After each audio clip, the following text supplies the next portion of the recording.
सद्गुरुदेव की जय। काल काल सब कोई कहे, काल न चिन्हे कोई।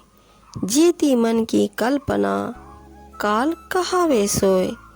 कबीर साहब जी कहते हैं, जिन मूल कारणों से मृत्यु की घटना होती है उनसे सब काल काल तो कहते हैं, परंतु जो वास्तविक काल है उसे अज्ञानी लोग परख नहीं पाते। वास्तव में सांसारिक विषय भोगों की जितनी भी कामनाएं हैं वे सब काल ही कहलाती है। काल फिरे सिर ऊपरे, हाथों धरी कमान। कहे कबीर गहो नाम को, छोड़ सकल अभिमान। अपने हाथों में धनुष्वान धारण करके सबके सिर के ऊपर काल मंडरा रहा है, इसे सदैव स्मरण रखो। कबीर जी कहते हैं कि अपने संपूर्ण अहंकार को त्याग कर सतगुरु की शरण में जाओ और अविनाशी नाम ज्ञान को ग्रहण करो। जाय झरोके शोभता, फूल ना सिज बिछाए। सो अब कहूँ दिखे नहीं, छिन में गयो बिलाए।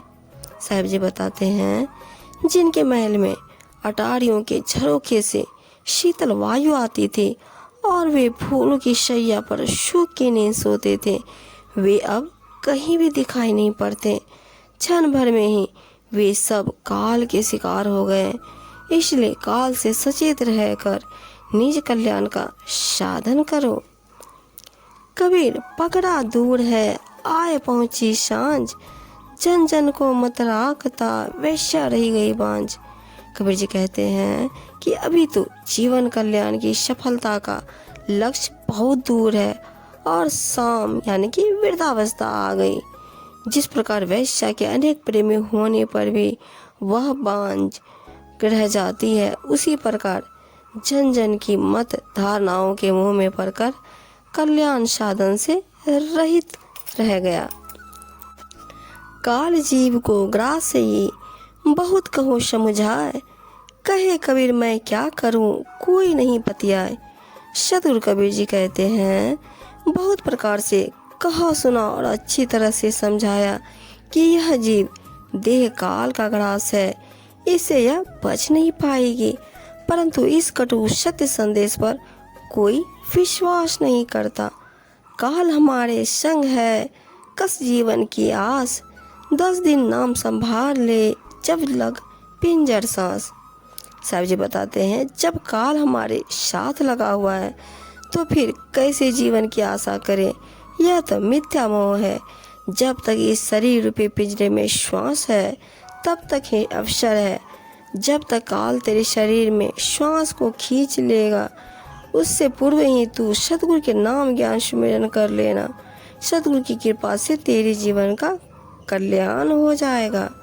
झूठा सुख को सुख कहे, मानत है मनमोद। जगत कबीला चान का, कुछ मुख में कुछ गोद।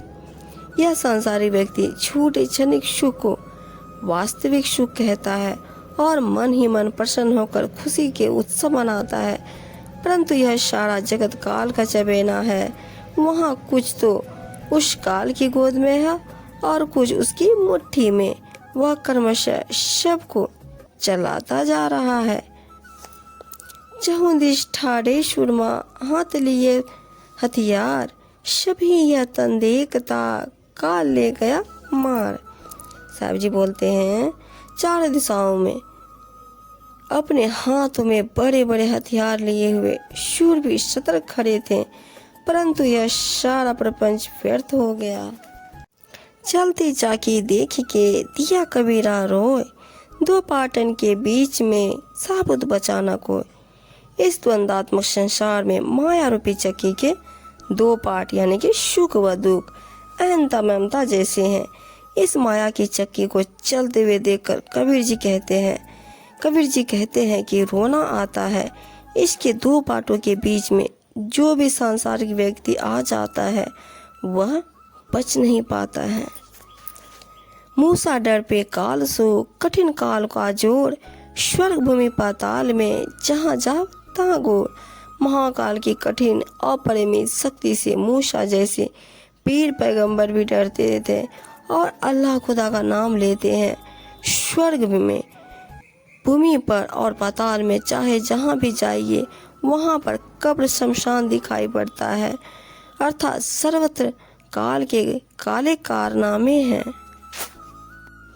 धरती करते एक पग, समुद्र करते फल, हाथों पर्वत तौलते ते भी खाए काल। बताते हैं जो अपने पराक्रम व सिद्ध बल से इस पृथ्वी को एक पग में नापते थे, समुद्र को एक छलांग में पार करते थे और अपने हाथों पर पर्वत को उठाकर ले जाते थे, उन सबको भी इस काल बलि ने अपने अंदर समा लिया।